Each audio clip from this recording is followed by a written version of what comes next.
আজ তোমাকে কিছু বলতে চাই। তুমি চলে যাওয়ার পর আমি না অনেকটা বদলে গেছি। হ্যাঁ, হয়তো এখনো তোমাকে ভালোবাসি, কিন্তু এখন আর তোমাকে সেটা বলতে যাই না। এখনো অনেক অভিমান হয় তোমার উপর, কিন্তু এখন আর সেই অভিমানগুলো তোমার দ্বারা ভাঙতে চাই না।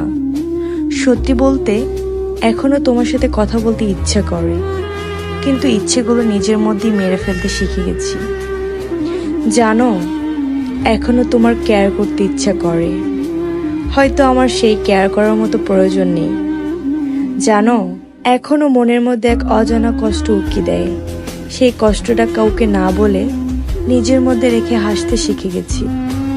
আমি অনেকটাই বদলে গেছি।